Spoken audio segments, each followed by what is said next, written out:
politics. Thanks so much for joining us. I'm Glenn Mills. It is time to go inside Utah politics. We do begin this morning with Governor Spencer Cox. Governor, welcome back to the show. Always glad to have you with us. Thank you. It's great to be here again.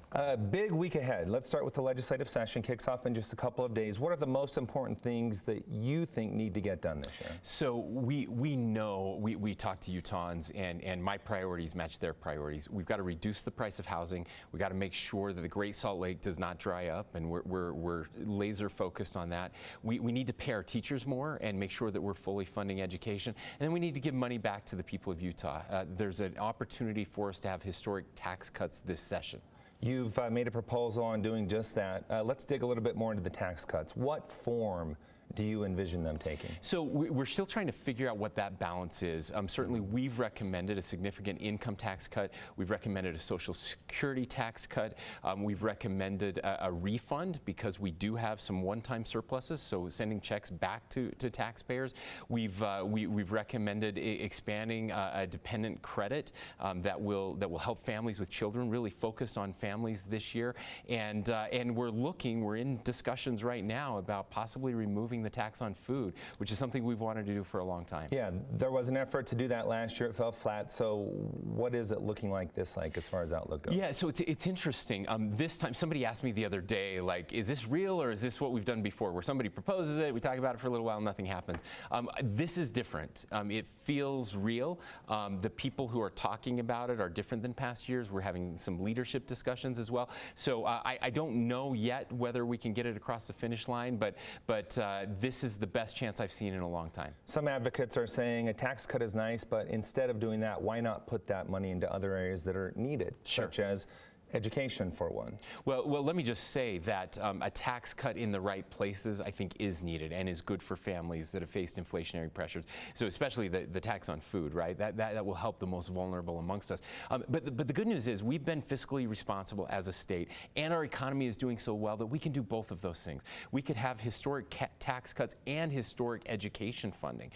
We've proposed the largest increase to teacher funding in our state's history, on top of a top 5 weighted pupil unit, which is how we fund education usually, doing both of those things this year, and many other things. So because we've been responsible, we can do both. It's a false choice. And if you take a look at your proposal and if it's able to go through, how do you see that impacting education and specifically morale with teachers? Yeah, well, as we talk to teachers, I think it would be huge because they would get a raise from the state plus the raises they would normally get within their districts. And we know it's getting harder and harder to raise a family on a teacher's salary. And if we want the best teachers going forward, it's getting harder and harder to attract new teachers. We've got to make sure that we're paying them enough. And so we know it would help. Now, it's not the only thing we need to do to help teachers. They're overwhelmed with paperwork and unnecessary reports, and we have to change the culture too around education. Try to get some of the politics out of the classroom and help them get back to what they do best. You mentioned something there about it being harder to live here on a teacher's income. That's kind of across the board right now. A lot of people are finding it difficult to afford to live here in the state of Utah. What are some specific things we can do to try to help alleviate that? Yeah, so some good news. We are starting to see inflation come back down to more normal levels, even though we're still well above where we were 2 years ago. But the thing that we can control, a lot of that is happening because of Washington, D.C. fiscal policy. What we can control here, or at least work on, is the price of housing. And that's where we are most focused. It's one of our top priorities. And we have to increase demand. And government is part of the problem. We make houses more expensive, not just by the fees that we put on houses, but the process that you have to go through to get a permit for a house. And the longer that takes and the more requirements the government adds onto that, especially at the local level, the more expensive it is. And so we're working right now with the League of Cities and Towns, with mayors and city councils across the state, and to find ways to get more infrastructure into lots that are already permitted so we can start building on those lots. And then again, to simplify the process. so that we can have more supply, which will fill the demand and reduce the price. Supply, obviously a big issue when we talk about that problem. What are some concerns that you're seeing right now as we head into the session? Well, always the concerns with just the sheer number of bills. We say this is every year, but we'll have more than 1,200 bill files open. We'll probably pass more than 500 pieces of legislation. And so always trying to remind people and legislators that we made it this last year without any of these new bills. We did pretty good as a state. And so let's make sure we're focusing on the things that need to be focused on. Last year, you vetoed a bill that would ban transgender athletes from playing high school sports. We're going to see more bills come up regarding the transgender community, specifically one to ban transitioning as a youth and also addressing puberty blockers. What are your thoughts on that bill? Well, this is always hard because these are such emotionally charged issues and they become so political. And what I'm encouraging people to do, and what I'm going to do, I haven't seen the bills yet, but as those bills come out, is to try to take the emotion out of it and focus on the science. And let's make sure that we're doing right by our young people. We don't know, and we've seen several very progressive European countries pull back on these issues as well, saying, hey, let's make sure that the science is right, that we're not causing long-term harm to our young people, and let's make sure that we're getting enough funding to help with some of the mental health issues that they're facing, and let's try to have these conversations in a way that are not divisive, that are not tearing down.